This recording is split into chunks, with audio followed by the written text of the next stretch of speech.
예배하는 자는 신령과 진정으로 예배하라고 말씀하셨습니다. 오늘 우리 마음을 모아 주님 앞에 예배 드리겠습니다.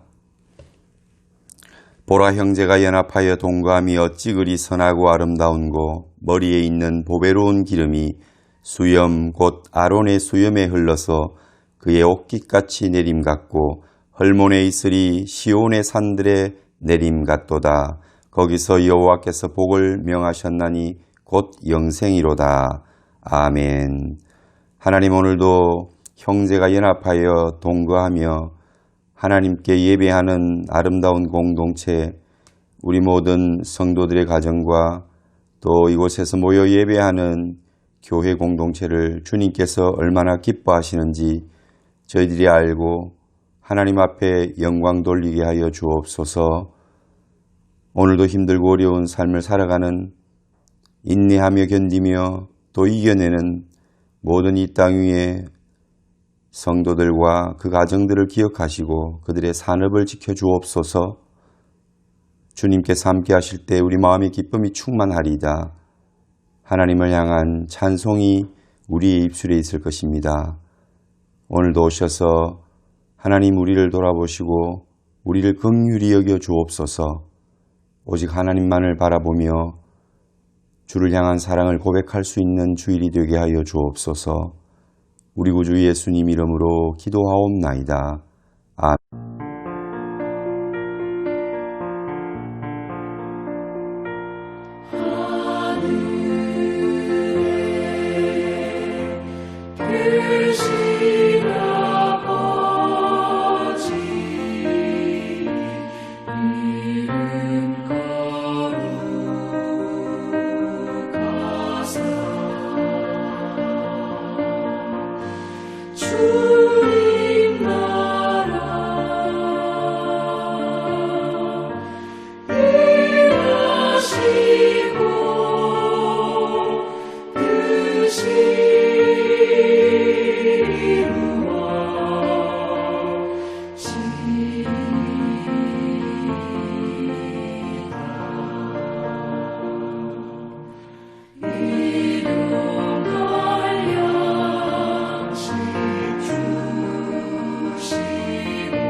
오늘 하나님의 말씀은 마가복음 9장 30절에서 40절 말씀 통해서 말씀 은혜 나누도록 하겠습니다. 말씀을 봉독해 드리겠습니다. 그곳을 떠나 갈릴리 가운데로 지날새 예수께서 아무에게도 알리고자 아니하시니, 이는 제자들을 가르치시며 또 인자가 사람들의 손에 넘겨져 죽임을 당하고 죽은 지 3일 만에 살아나리라는 것을 말씀하셨기 때문이더라. 그러나 제자들은 이 말씀을 깨닫지 못하고 묻기도 두려워하더라. 가버나움에 이르러 집에 계실새 제자들에게 물으시되, 너희가 길에서 서로 토론한 것이 무엇이냐 하시되, 그들이 잠잠하니 이는 길에서 서로 누가 크냐 하고 쟁론하였음이라. 예수께서 앉으사 12 제자를 불러 이르시되, 누구든지 첫째가 되고자 하면 뭇사람의 끝이 되며 뭇사람을 섬기는 자가 되어야 하리라 하시고, 어린아이 하나를 데려다가 그들 가운데 세우시고 안으시며 제자들에게 이르시되, 누구든지 내 이름으로 이런 어린아이 하나를 영접하면 곧 나를 영접하며 누구든지 나를 영접하면 나를 영접함이 아니요 나를 보내신 이를 영접함이니라. 요한이 예수께 여짜오되 선생님, 우리를 따르지 않는 어떤 자가 주의 이름으로 귀신을 내쫓는 것을 우리가 보고 우리를 따르지 아니함으로 금하였나이다. 예수께서 이르시되 금하지 말라. 내 이름을 의탁하여 능한 일을 행하고 즉시로 나를 비방할 자가 없느니라. 우리를 반대하지 않는 자는 우리를 위하는 자니라. 아멘.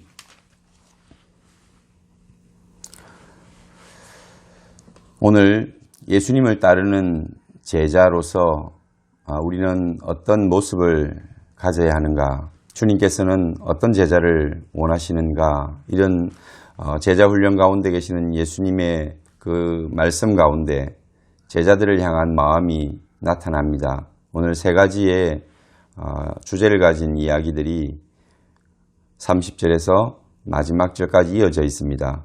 오늘 한 단락씩 이렇게 살펴보기를 원합니다.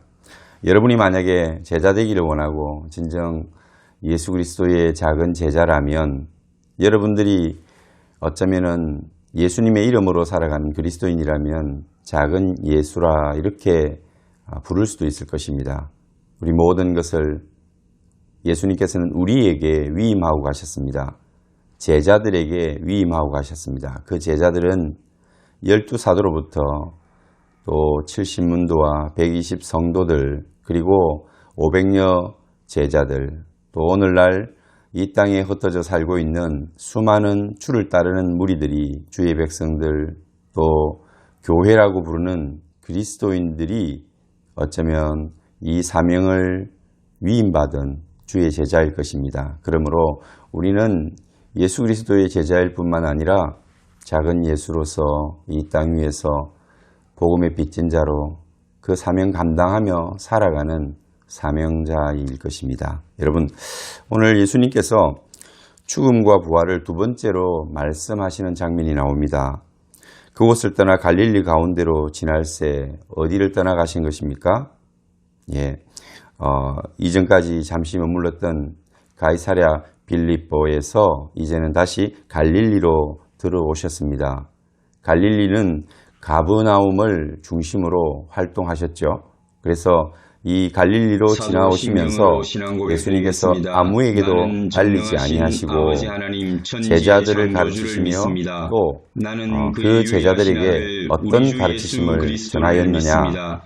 인자가 사람들의 손에 넘겨져 죽임을 당하고 죽은 지 3일 만에 살아나리라는 것을 말씀하셨습니다.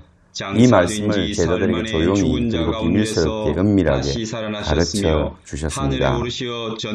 이미 가이사랴 필립보에서 처음으로 그 말씀을 하시고 또 변화산 이적을 통해서 천국의 그 놀라운 그 또 은밀하고 정말 신비스러운 또 우리가 막연히 생각했던 그 천국의 영광이 얼마나 화려하고 아름다운지 복된 것인지 예수님은 제자들에게 체험을 시켜주셨죠. 그리고 다시 이제 갈릴리로 오셔서 긴 예루살렘을 향한 여정을 준비하시면서 두 번째로 예수님께서는 내가 죽어야 하리라 그리고 다시 인자가 살아나리라 죽음과 부활에 대해서 말씀을 하신 것입니다.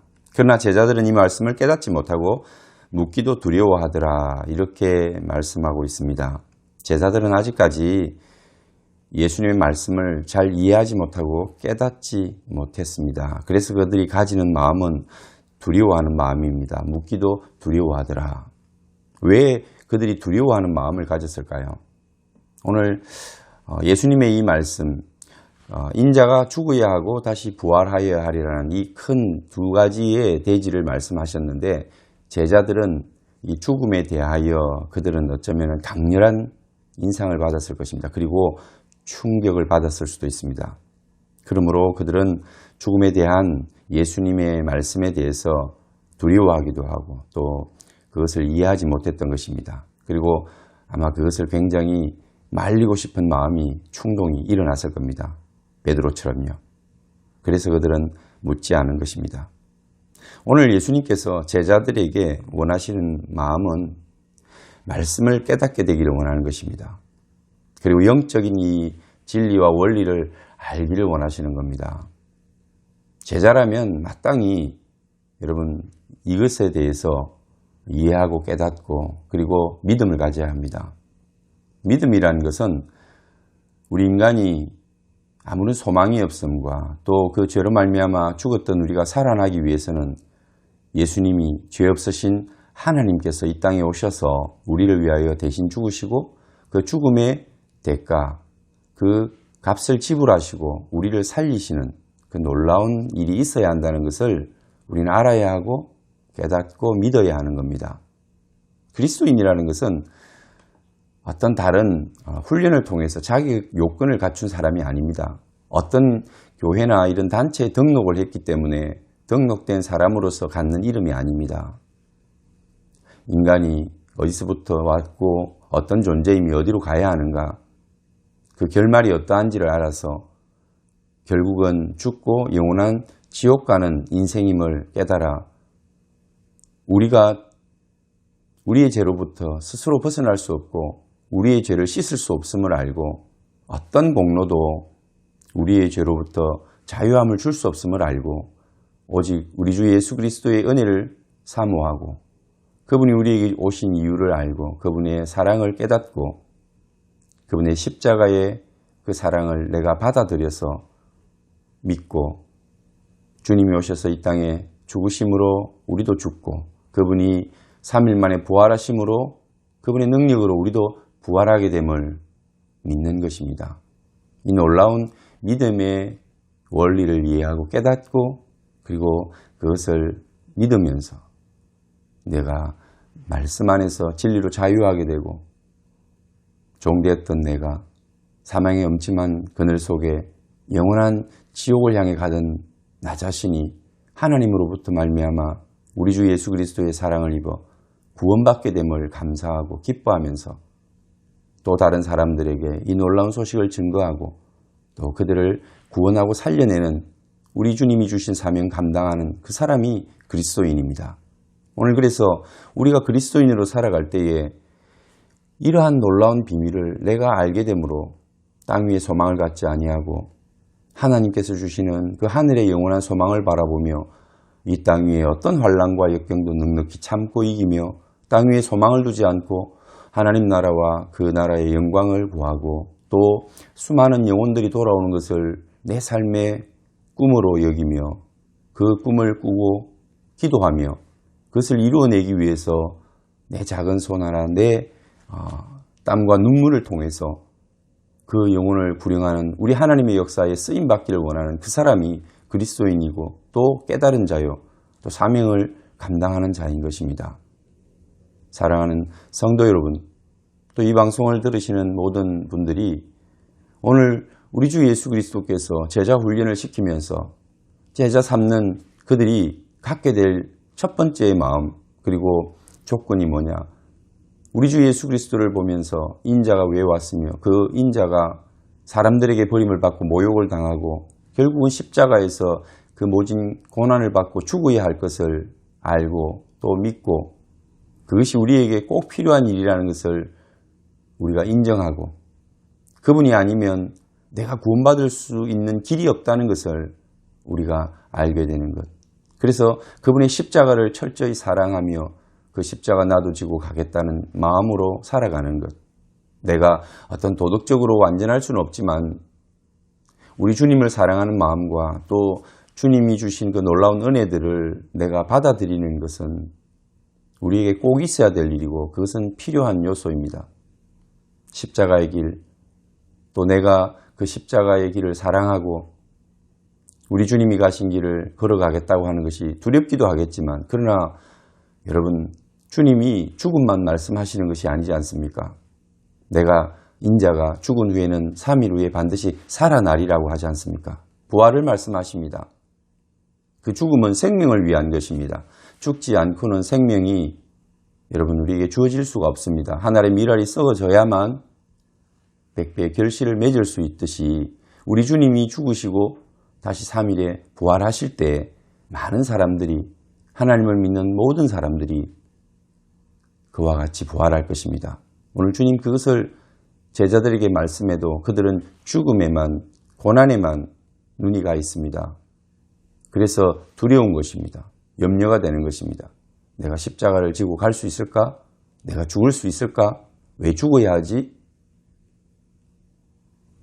여러분, 죽음도 필요합니다. 고난이 우리에게 꼭 있어야 합니다.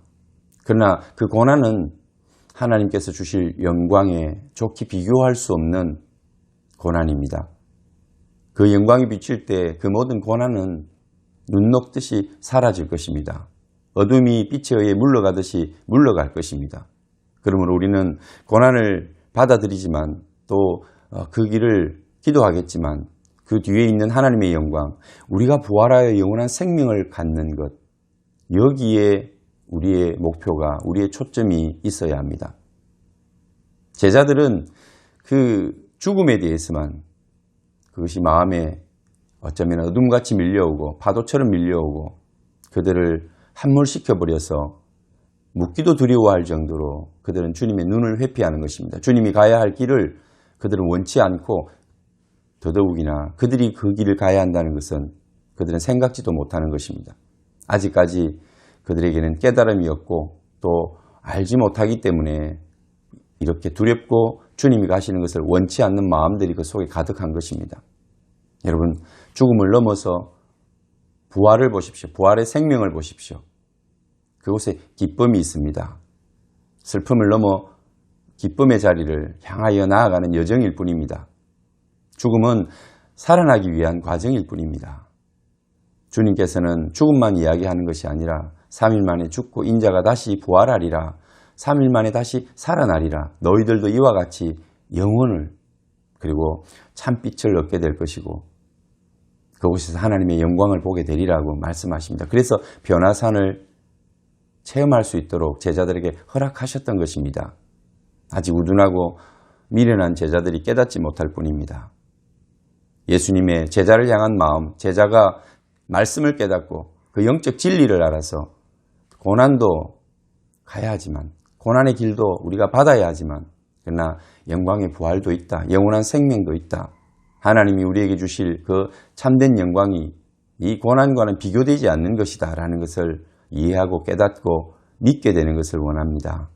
여러분, 오늘 우리가 예수 그리스도의 작은 제자라면 여러분들이 정말 또 작은 예수라면 예수님처럼 이러한 믿음의 진리를 알고 지금 힘들지만 어렵지만 이 땅에서는 우리가 가야 할 사명의 길이 있고 그러나 그것은 우리가 알지 못하는 또 깨달을 수 없는 하나님의 큰 영광의 길을 향하여 가는 고난이라는 것을 영원한 생명을 위한 잠시의 죽음이라는 것을 여러분들도 이해하시고 깨달으시고 이 땅 위에서 혹시 고난이 찾아오고 어려움이 찾아오고 믿음의 길에 여러분들이 헌신하고 또 희생해야 될 일이 있다면 여러분 영원한 하나님의 영광을 바라보고 그 나라의 생명을 바라보면서 잘 감당하시고 또 받아들이시기를 축원합니다.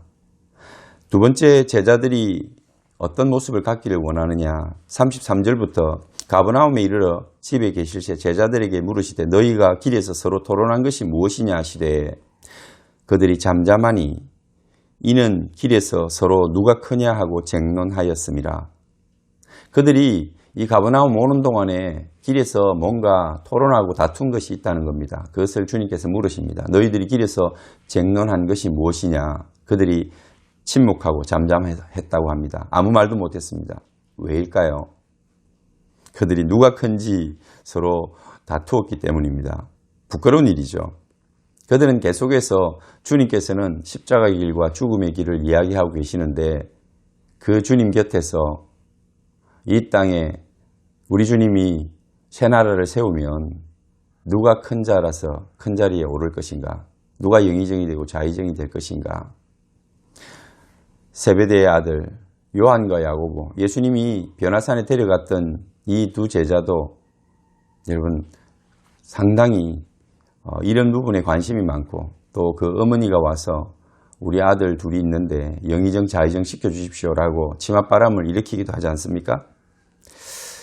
그래서 모든 제자들은 굉장히 그 이스라엘의 회복에 관심이 많은 열혈당원들도 있고 또 뜨거운 열정들도 갖고 있습니다. 베드로도 만만치 않은 사람이죠.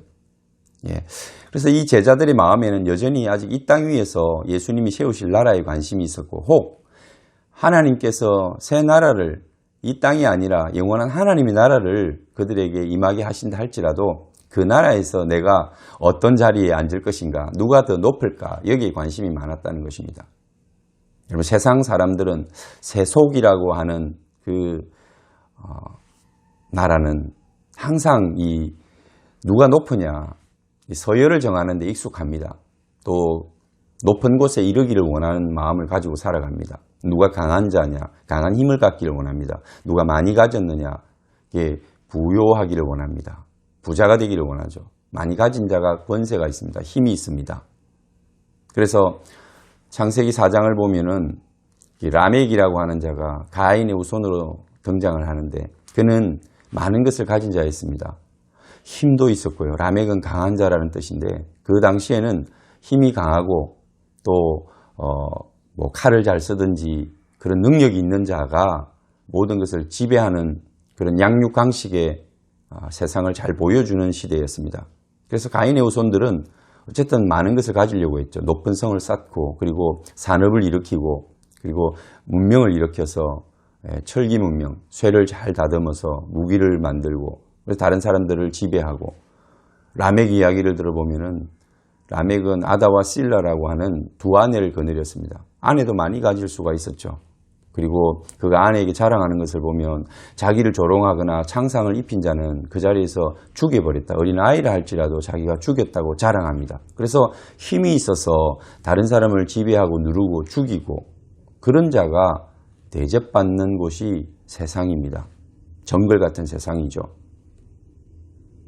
오늘 하나님께서 우리에게 보여주시는 하나님의 나라, 우리가 가고자 하는 그 나라는 어떤 나라일까요? 이미 이 땅에 예수님께서 임하였다 했고 너희 마음속에 있다고 하는데, 예수 믿는 자들의 마음에는 이미 세상이 아닌 하나님의 나라가 임하였고, 우리는 세상에 살아가나 하나님의 나라 속에 살아가는 이중적인 그러한 시민권을 가진 자입니다. 그러므로 우리 속에 임한 하나님의 나라가 우리를 지배하고 다스리고, 우리는 그 나라의 법을 따라가는, 그 법에 순종하며 살아가는 자가 그리스도인입니다. 오늘 예수님께서 바라는 제자들, 그리스도인들이 가져야 할 마음은 바로 이것입니다. 세상 사람들처럼 누가 높으냐, 높은 자리에 오르려고 하고 그것을 자랑하는 자가 되지 말라는 것입니다. 세상은 많이 가진 자, 힘센 자, 조롱하고 자기를 창상을 입힌다고 죽여버리고 그 힘을 과시하는 자를 우대하고 우러러보고, 또 어떤 면에서 두려워해서 그에게 권력이 생기고, 또 그들은 많은 물질을 가지거나 또 많은 아내를 거느리고 좋은 집을 가지고 높은 자리에 올라가거나 왕의 권세를 갖게 되겠죠. 그러나 여러분, 하나님의 나라는 어떤 나라입니까? 하나님의 나라는 역설적인 나라입니다. 그것과는 전혀 다른 나라죠. 오늘 예수님께서 앉으셔서 12제자를 불러서 이르시되 누구든지 첫째가 되고자 하면 뭇사람의 끝이 되며 뭇사람을 섬기는 자가 되어야 하리라. 무슨 말씀입니까? 그들의 마음에는 다 첫째가 되고자 하는 마음이 있었습니다. 누가 높으냐? 야, 우리 12명이 있는데, 야, 우리 3명이 부름을 받았잖아. 먼저 우리가 서열 1, 2, 3위야. 우리가 너희들보다 높아. 이런 마음을 가졌겠죠. 특히 야고보 요한은 세베대의 아들이라고, 세베대라고 하는 사람이 그 지역에 굉장한 힘을 가진 사람인 것 같아요. 그래서 세베대의 아들 하면 다 알아주는, 이 가이사랴 빌립보로부터 갈릴리로 오셔서 이제 자기 동네에 왔잖아요. 그래서 어쩌면 또 여기는 세베대의 지역이고, 세베대의 아들들은 자기 동네에 들어왔으니까 어쩌면 여러분, 자기 동네에서는 50점 먹고 들어간다고 그러잖아요. 그러니까 얼마나 야고보 요한이 우쭐하고 또 힘이 들어갔겠습니까? 그러니 야, 우리는 예수님께서 먼저 선택해서 변화산에서 놀라운 것을 봤어. 너희들 봤어? 못 봤지? 이렇게 자기를 자랑하면서 어쩌면은 우리가 첫째, 둘째, 셋째 가장 서열이 높다, 그렇게 자랑했을 겁니다. 나머지 제자들은 무슨 소리야? 우리는 이런 일도 하고 저런 일도 하고 병도 고치고 이런 그들의 어떤 받은 은혜들을 나누면서 자기들이 높은 자리에 갈 거라고, 우리가 더 잘한다고, 나는 회계를 맡았고 돈도 맡았잖아, 너희들보다도 내가 우선이야, 뭐 이런 생각들을 또 이야기들을 서로 하며 싸웠겠죠. 자기의 장점이 있고 또 자기의 달란트가 있으니 각자 아마 자기들이 잘났다고 서로 다투며 왔을 것입니다. 그게 바로 세상 사람들이 가지고 있는 마음이죠. 언제나 우리는 서열을 따지고 우열을 논하면서 높은 자리에 가려고 하고 누가 더 높은지 관심이 많습니다. 잘 되면 저 사람이 잘 나가고 또 높은 자리에 진급이 빨리 되고 하면 기가 죽기도 하고 또 시기하고 질투하고 그러지 않습니까? 또 한국 사람들은 뭐 그게 안 되면은 너 몇 살이야? 이렇게 나이로 서로 또 눌러버리려고도 하지 않습니까? 오늘 예수님께서는 하나님의 나라는 그런 나라가 아니라는 것입니다. 여러분 마음속에 혹시나 우리 교회 공동체 속에서 또 여러분들이 믿음의 삶을 살아가고 같이 신앙생활하고 어떤 선한 일을 같이 도모하면서 거기에서 누가 인정받느냐, 누가 높은 자리에, 누가 주된 주역의 자리에 있느냐, 또 내가 그곳에 가고자 하는 마음이 있고 이런 어떤 시기와 질투가 또 비교가 여러분 마음속에 되어진다면 다시 이 말씀을 생각하고 우리를 돌아봐야 될 것입니다. 주님이 원하시는 제자는 그런 세상적인 생각과 가치를 가지고 교회라고 하는 하나님의 나라라고 하는 이 아름다운 복음의 사역을 감당하기를 원치 않습니다. 하나님의 나라에 들어왔으면 하나님 나라의 법을 따르는 하나님 나라의 백성이 되어야 합니다. 하나님의 나라는 누가 크냐 누가 높으냐를 따지는 곳이 아닙니다. 거기는 높음과 낮음이 없습니다. 오히려 세상의 법으로 하자면, 그들의 가치로 따지자면 누구든지 첫째가 되고자 하면 뭇사람의 끝이 되라는 것입니다. 첫째가 되고자 하는 자는 끝이 되라. 네가 첫 번째 제자가 되기를 원하느냐? 그러면 나는 12번째 가장 날째다. 이렇게 고백하라는 것입니다. 그리고 그 끝자리에 서라는 것입니다. 그러면 11명의 제자가 다 자기보다 높은 자리에 있겠죠. 그를 섬기는 자가 되라는 겁니다. 섬김을 받고자 하면 섬기는 자가 되라는 겁니다.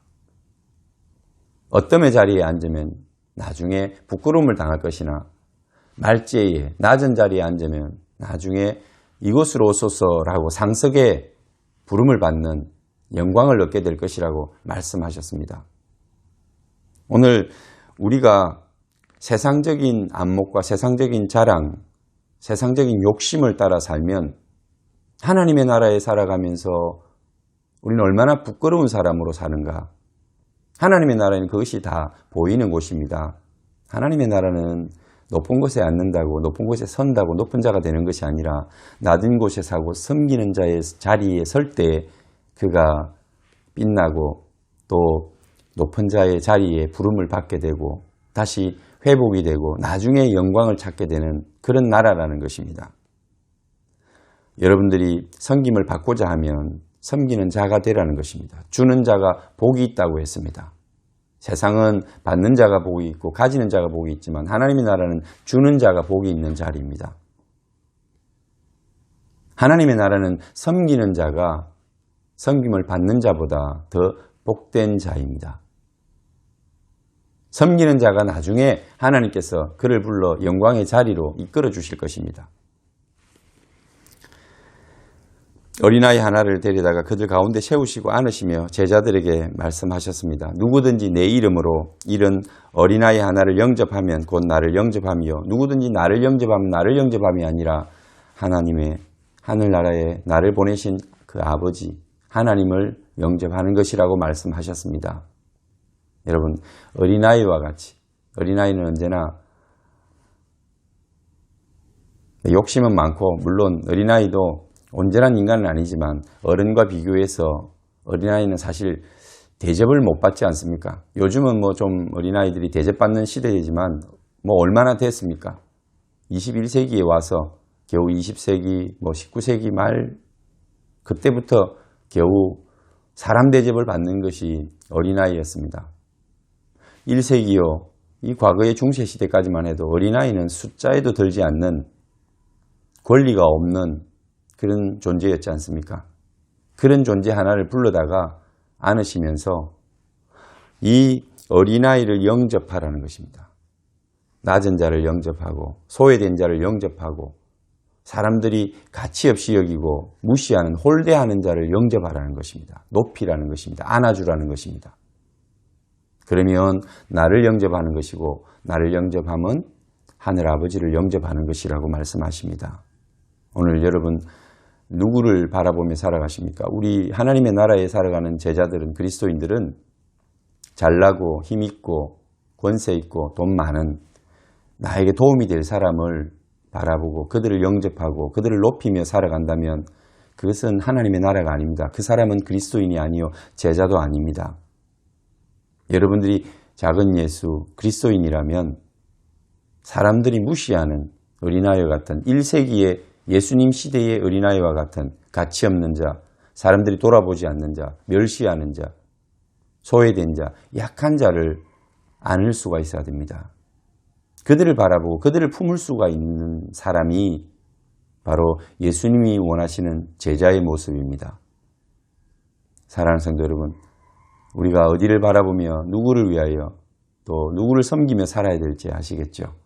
제자는 그런 자입니다. 예수님이 그렇게 우리를 섬기셨고 우리를 사랑하셨습니다. 죽기까지 사랑하셔서 십자가에서 자신의 생명을 주신 것입니다. 우리를 향해서 말씀하십니다. 누가 약한 자냐? 누가 연약하냐? 누가 힘이 없느냐? 누가 줄 수 없는 자냐? 누가 병들었느냐? 누가 갇혔느냐? 누가 소외되었느냐? 누가 멸시를 당하느냐? 누가 왕따를 당하고 무시를 당하느냐? 누가 아무 관심을 갖지 못하느냐? 네가 그를 받아들이고 용납하라. 그를 안아주라는 것입니다. 그리고 그가 예수 그리스도로 말미암아 그 사랑과 은혜로 말미암아 회복되어지고 그 공동체에서 그의 자리를 찾게 된다면 여러분 잘하신 것입니다. 늘 그렇게 살아가셔야 그게 여러분 공동체 안에서 진짜 제자입니다. 수제자입니다. 어뜸이 되고자 하는 자의 모습은 바로 그런 모습입니다. 마지막으로 우리를 위하는 사람, 예수님께서 원하는 제자는 어떤 사람일까요? 오늘 요한이 당당하게 이렇게 묻습니다. 선생님, 우리를 따르지 않는 어떤 자가 주의 이름으로 귀신을 쫓아내는 것을 보았는데 우리가 금하였습니다. 예수님께서 말씀하시기를 금하지 말라는 것입니다. 내 이름을 의탁하고 능한 일을 행하고 적시로 나를 비방할 자가 없느니라. 우리를 반대하지 않는 자는 우리를 위하는 자니라. 이 어떤 말씀이실까요? 우리가 함께 공동체로 이루며 살아갈 때에 요한은 어쩌면 바른 생각을 가지고 또 의도를 가지고 그랬을 것입니다. 저 사람들이 예수님의 이름으로 그 권능을 힘입어서 귀신을 쫓아내고 능력을 행하는데 그것이 우리를 따르지 않는 사람이라는 겁니다. 우리 무리가 아니라는 것입니다. 우리 그룹이 아니라는 겁니다. 그래서 하지 말라고 했다는 겁니다. 이런 모습이 고린도 교회의 초기에 있었습니다. 바울이 2차 전도 여행을 하면서 세웠던 그 고린도 교회가 나중에 분열이 일어납니다. 바로 이런 당파의 모습이죠. 나는 베드로파다. 아니 나는 처음 여기 교회를 세우고 복음을 전했던 바울파야. 나는 우리 담임 목사님이신 아볼로파야. 그래?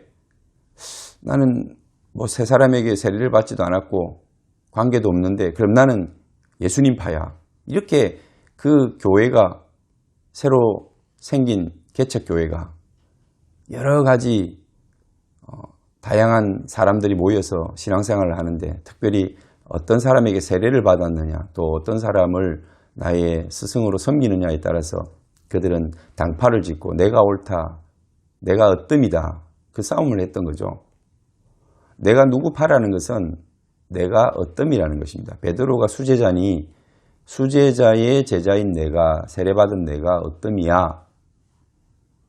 아니 개척교회를 하신 나는 바울의 가르침을 받았고 또 그분이 나에게 세례를 줬어. 그러니 나는 바울파야. 바울파가 최고지 우리 교회에서는. 아니 지금 담임 목사님인 아볼로파가 최고지. 그래? 너희들 예수님 믿지 않아. 나는 예수님 파야. 내가 어뜸이야. 결국은 여러분 이런 것들이 파를 짓는다. 당파 이렇게 나뉘어져서 싸운다는 것은 내가 어뜸이라는 겁니다. 내가 최고라는 거죠. 우리가 최고라는 거죠. 그리고 우리 속에 들어오라는 거죠. 이게 여러분 당을 짓는 것이고 분열하는 것입니다. 예수님께서는 교회 안에서 복음을 위하여 하나가 되라고 했습니다.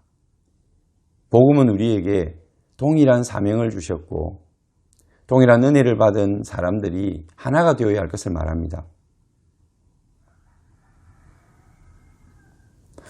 여러분 마음에 어쩌면 어뜸이 되고자 하는 마음이 있어서 사람들과 서로 하나가 되지 못하고 또 자기를 드러내고 자기가 가진 것을 더 높이기 위해서 어쩌면 차별화를 하다 보면 서로 당이 나누어지는 겁니다. 분파가 되는 겁니다. 하나님이 가장 미워하시는 것입니다. 공동체 안에서 당을 짓는 것, 무리를 짓는 것, 사람을 나누는 것, 그래서 사람을 공격하고 사람을 죽이게 되는 것입니다. 오늘 40절 이후의 모든 말씀은 굉장히 과격한 발을 잘라라 버린 눈을 빼버리라 이런 말씀들은 그렇게 하라는 이야기가 아니라 사람의 생명을 살리는 것이 그만큼 소중하다는 것입니다. 그것을 설명하고 변정하는 이야기입니다. 오늘 우리가 당을 짓는다는 것은 다른 사람들을 공격하고 비판하고 결국은 죽이게 되는 것입니다. 그 사람을 죽이거나 밟아야 내가 살거나 내가 올라갈 것 아닙니까? 오늘 이런 마음들을 예수님께서는 하시고 제해버리시기를 원하십니다. 누구든지 용납하라는 것입니다. 복음으로 능력을 행하고 예수 그리스도의 이름으로 그들이 능력을 행할 때 우리 편이 아닐지라도 내 그룹이 아니더라도 용납하고 인정하라는 것입니다. 여러분 우리 교회만 좋은 교회입니까? 아닙니다. 이 땅의 모든 교회들이 예수 그리스도의 이름으로 복음을 전하고 예수 그리스도의 이름으로 모여서 사명을 감당하며 살아가는 모든 교회들이 함께 한 교회, 한 공동체입니다. 그러므로 교회를 비방하거나 교회를 무시하거나 우리 교회가 최고라고 하는 생각이거나 또는 교회 안에서도 당파를 짓거나 하는 것은 하나님이 싫어하시고 미워하시는 일입니다. 하나가 되라고 했습니다. 평안에 매는 줄로 하나가 되라고 했습니다. 사랑의 줄로 하나가 되라고 했습니다. 복음 안에서 우리는 하나입니다. 한 형제, 한 자매입니다. 한 아버지를 모셨으니 우리는 자녀로서 함께 서로 위로하고 격려하고 그렇게 살아가야 합니다. 함께 짐을 나누어지고 공동사역을 하고 세워주며 칭찬하며 나를 낮추고 남을 높여주는 이런 아름다운 공동체를 이루기를 원하십니다. 하나님의 은혜 가운데 형제가 동거함이 우리는 다 형제입니다. 자매입니다. 얼마나 아름다운고 주님이 그렇게 우리를 향해서 말씀하십니다. 오늘 여러분들은 예수님의 작은 제자입니다. 우리는 예수님의 그 모습을 이어가는 작은 예수이기도 합니다. 예수님의 영적 비밀을 깨닫고 세상 사람들처럼 누가 어떠미냐 따지지 아니하고 낮은 자리로 가고 섬기는 자리로 가고 또 서로 사랑하고 하나 되기를 원하는 아름다운 그리스도인으로서 예수 그리스도의 제자로서 살아가는 여러분 되시기를 축원합니다. 기도하겠습니다. 하나님 아버지 감사합니다. 오늘도 주님 은혜 가운데 살아가는 저희들 축복하여 주시고 말씀의 능력이 우리의 삶을 바꾸어 놓기를 하나님 바꾸어 주시기를 간절히 소원합니다. 하나님 나라에 우리의 머리를 두고 살지만 우리의 몸은 여전히 세속 가운데 있습니다. 하나님, 하나님의 놀라우신 능력과 그 은혜와 사랑이 충만하여 우리가 밟고 살아가는 이 땅을 변화시킬 수 있도록 도와주옵소서. 우리 자신이 그리스도인으로서 작은 예수로서 주의 제자로 살아가기에 부족함이 없도록 진리를 알아 깨닫게 하시고 믿음 있는 그리스도인 예수님의 제자 되게 하여 주옵소서. 높은 자의 자리에 앉기보다 낮은 자리에 앉아 섬기는 자가 되어 주님께서 기뻐하시고 주님께서 우리를 세워주시는 놀라운 역사를 맛보게 하여 주옵소서. 사랑의 끈으로 평안에 매는 줄로 하나 되는 저희들 되게 하시고 아름다운 공동체를 이루어 세상에 빛이 되고 세상에 아름다운 영광의 모범이 되는 교회가 되게 하여 주옵소서. 힘들고 어려운 시대를 살아가는 우리 모든 성도들 건강을 지켜주시고 그들 모든 가족들에게 주의 아름다운 주의 은혜가 항상 그들의 삶을 이끌어주는 놀라운 가정들이 될 수 있도록 축복하여 주옵소서. 산업이 핍절하지 않도록 하나님 하늘에 신령한 것들로 부어주시고 땅에 기름진 것들로 넘쳐나서 많은 사람들을 돕고 섬기며 살아갈 수 있는 성도들의 삶이 되게 하옵소서. 오늘도 말씀이 우리 삶에 이루어지기를 간절히 빌고 나오며 예수님 이름으로 기도하옵나이다. 아멘. 찬송하며 함께 준비하신 예물을 드리는 시간입니다.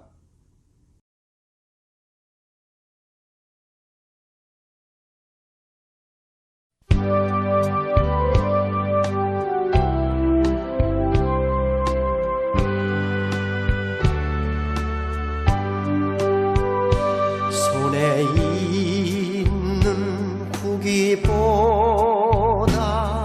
주를 더 사랑하는가.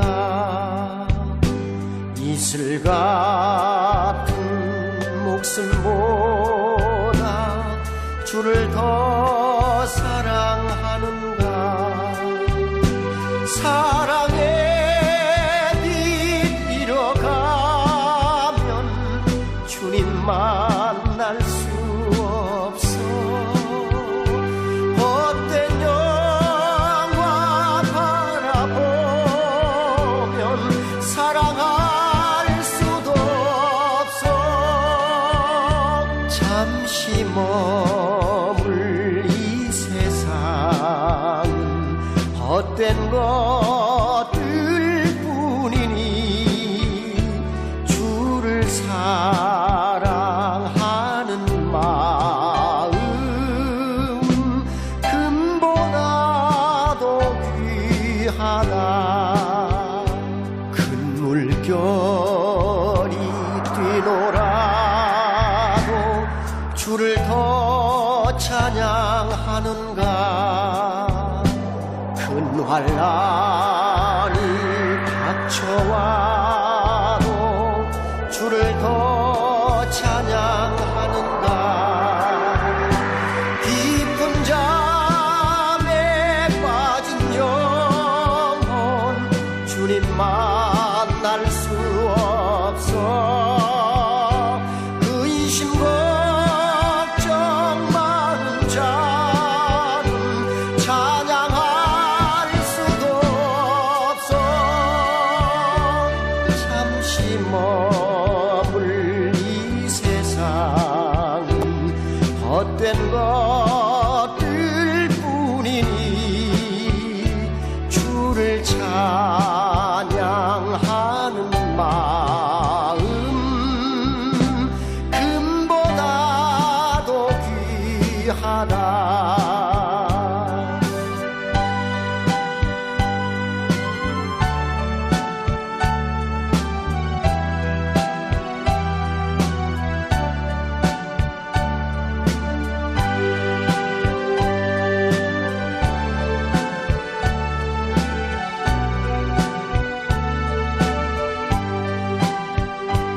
언제 다시 주 오실지 아는 이가 있는가. 신랑으로 오실 주님 맞을 준비 되었는가. 기름 없는 등불 들면 주님 만날 수 없어. 재림 나팔 소리 나면 예비할 수도 없어. 잠시 머물 이 세상은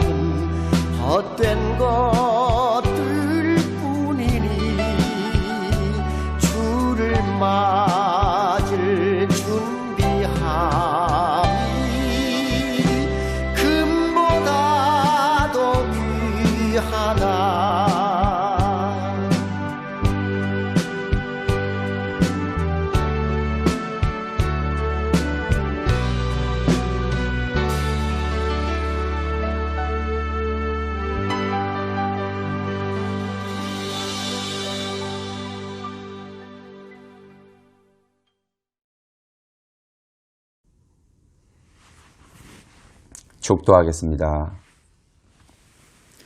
이제는 우리를 위하여 피 흘려주신 예수 그리스도의 은혜와 아버지의 극진하신 사랑과 성령님의 위로하심과 교통하심이 오늘도 예수 그리스도의 제자로 작은 예수로 살아가기를 원하는 모든 성도들과 우리 자녀들의 머리 위에 그들의 산업 위에 지금부터 영원토록 함께 계실지어다. 아멘.